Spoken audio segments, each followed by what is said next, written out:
A few summers ago, I fell pretty deep into a YouTube hole. I don't know if it's an excuse or an explanation to say that I was spending a lot of time pacing the streets in the early hours with my newborn strapped to my chest to help her and her mum sleep. Anyway, I did what any new parent in my situation would. I devoured 25 hours of crackly audio on Martin Heidegger's Being and Time.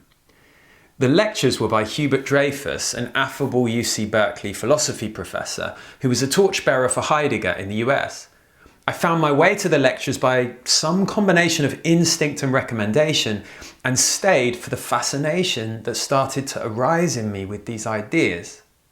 Thankfully for all of us, I am not attempting to summarize Being and Time, but to open up something of what struck me and stuck with me from those Dreyfus lectures. My name is Rich Watkins from Let's Go, and I am fascinated by how we develop our leadership, by which I mean something like our ability to face into complex situations and transform them for the better, how we can participate powerfully to influence things to move forward. It's worth saying that Heidegger is complicated. There's a definite moral complication. He was a philosophy professor in Nazi Germany, and while some details are disputed, he was more anti-Semitic and more supportive of the regime than he later claimed. And the other complication is, well, that Being in Time is really complicated. It's difficult in German and practically impossible to translate. He uses words in novel ways, sometimes relying on the particularities of how German words can be structured, and makes arguments with implications that can be confusing and have multiple interpretations. And yet, it's one of the most influential philosophy books of the last century, a work that shaped much of what came after, including those who could see what was missing from it. In Being and Time, Heidegger says that philosophers have got trapped in a way of seeing things that misses some of the most basic things about what it means to be and what it means that we exist in time, hence Being and Time. His starting point is phenomenology, simply put, our first-hand experience of things, the phenomena that we experience as we live. And he says that when we start with our experience, we can see that there are different ways that things can be. One way, a fairly typical way we think about things being, is what he calls present at hand. And when something is present at hand, it's an object and you are a subject observing it. You can think about it because it's present at hand to you. So pick up your device and look at it. You can see it's obviously an object, it's present at hand. You can see that it's got a shape, it's made of materials, it has a weight, a size. If you open it up, you'll find circuit boards, wires, a chip, and with the right skills, you could take it apart, fix it when it goes wrong. When something is present at hand, it is separate to us and we can understand it.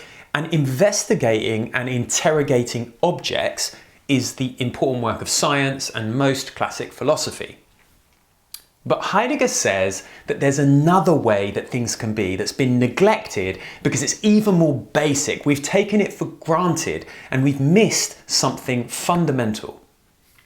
But it's obvious when we tune into our first-hand experience. As well as being present at hand, things can also be what he calls ready to hand. And something that is ready to hand isn't an object, it's equipment, it's a tool. And tools aren't primarily to be analysed, but to be used to deal with things. And a tool in use isn't a self-sufficient object. It becomes absorbed in the activity so that you stop noticing it at all. Your device is ready to hand when you're watching this video on it. The device is engaged in the activity, but is itself transparent in your experience. You don't see the device, you use it to experience the video. The ready-to-hand device can't be understood as a separate object because it is too entangled in the activity and in the way of life which the activity happens in. So a ready-to-hand device only makes sense as part of the world. It depends on the video, YouTube, the internet, Wi-Fi, electricity. And Heidegger calls this the referential totality in which something exists, the reference points that make it make sense. And rather than devices, he's talking about hammers and doorknobs. So a ready-to-hand hammer depends on the existence of nails, of wood, of carpentry, and only works because our hands and arms work in certain ways. The ready-to-hand hammer makes sense if and only if we are familiar with hammering. Ready-to-hand things don't depend on analysis, they depend on familiarity. And familiarity isn't a way of thinking about things, it's the thoughtless way we navigate a world that we know. To become familiar, we don't need science, we need practice. And when you have a nail, 50 floorboards, and are familiar with hammering, the hammer in your experience is transparent. You don't notice it, it's absorbed into the task. We only notice the hammer as an object when we stop hammering or it stops working, like if the head falls off. It stops being ready to hand and we step back and assess it as present at hand. And the present at hand hammer, the object, has properties that can be measured, like it weighs 500 grams, it's 20 centimeters long, it's got a rubber handle.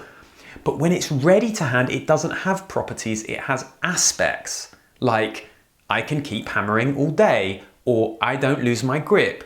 And you see, these aspects don't relate just to the hammer, but to the whole hammering situation, including how strong and skillful I am. Heidegger holds that ever since Descartes, who famously said, "I think, therefore I am," we got stuck into the sense that stepping back and thinking about objects is what matters most, as if the world was present at hand. We are the subjects who walk around experiencing objects that are separate from us and self-sufficient. Look at that device, look at that hammer, look at that doorknob, look at that idea, look at that person, look at that activity, look at myself. Each an object that is present at hand, each with properties, each to be understood and assessed. And we have become very good at this way of relating to our world. We pride ourselves on our analysis. We look to science to answer important questions, and it does. But Heidegger says that when we settle back into our experience, it's obvious that our life is not primarily about analysing things. It's primarily about dealing with things. In practice, we don't need understanding as much as we need familiarity. Familiarity is how we fix floorboards, learn a language, build relationships, find our way around, do our work. And if we jump to Owen Barfield, who's sometimes called the British Heidegger, he talks about the primacy of participation in the human experience. We participate with the life that is all around us. And when we forget this, we become alienated from our own lives. We become isolated onlookers rather than engaged participants. So this is where I started to spin in circles with my video script. I had written some stuff, pulled a lot of threads, drawn some conclusions that didn't quite hit home. I got a friend to give me some feedback, dropped it for a year, tried to rewrite it, left it for another year, and now I'm back. But somehow through all of this, I have remained convinced that something needs to be said by me on this. I think this offers some insight into what those lectures stirred in me, how some of us relate to Heidegger with confusion, ambivalence, and interest. Speaking this bit out loud actually helped me find a way forward by going back to another aspect of the book. For Heidegger, we have been thrown into the complex situation of our life. We didn't choose to be here, but this is where we were thrown. And we need to deal with it.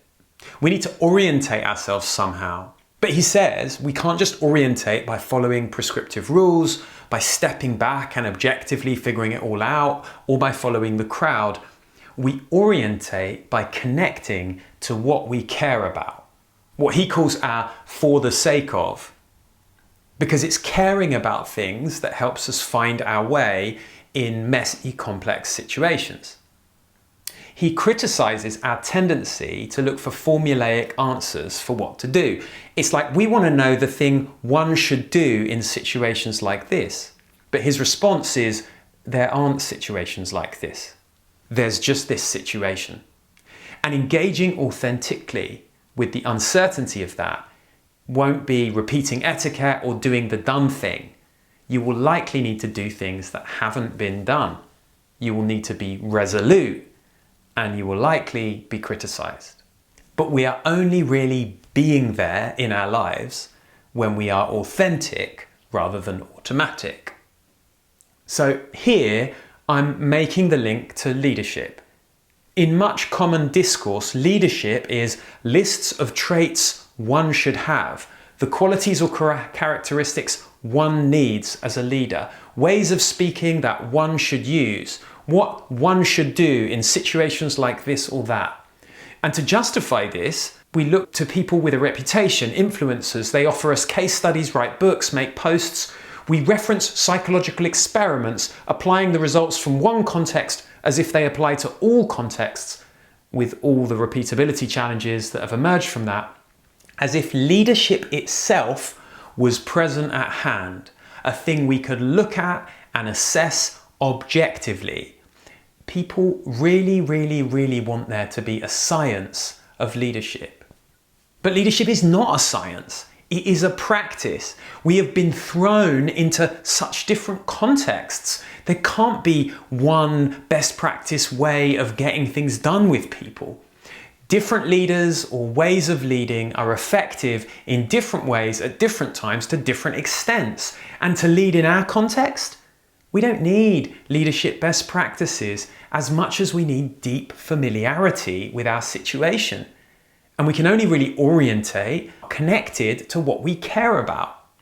Leadership is immersive and participatory and exploratory. We have to be resolute enough to make a call and live with the consequences, knowing that people will criticize us.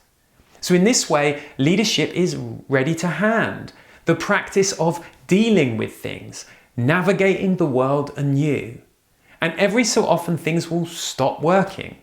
The head falls off the hammer, so to speak, and then of course, step back and assess. But when the assessment is done, step forward again into the work. Ultimately, this isn't really a video about Heidegger. It's a video about what I care about.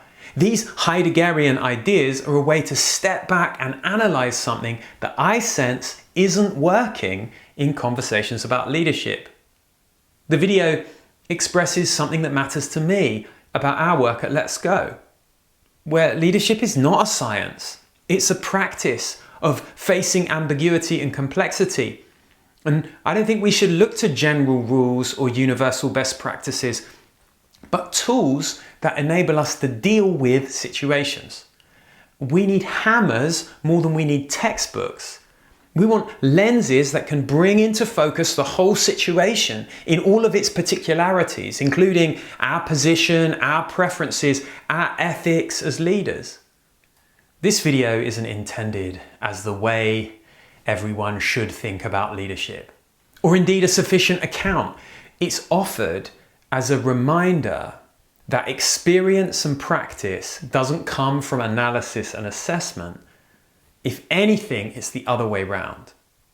It's offered as a way into Being and Time, an influential but complicated book that stimulated my own practice as I paced the pavements with a newborn.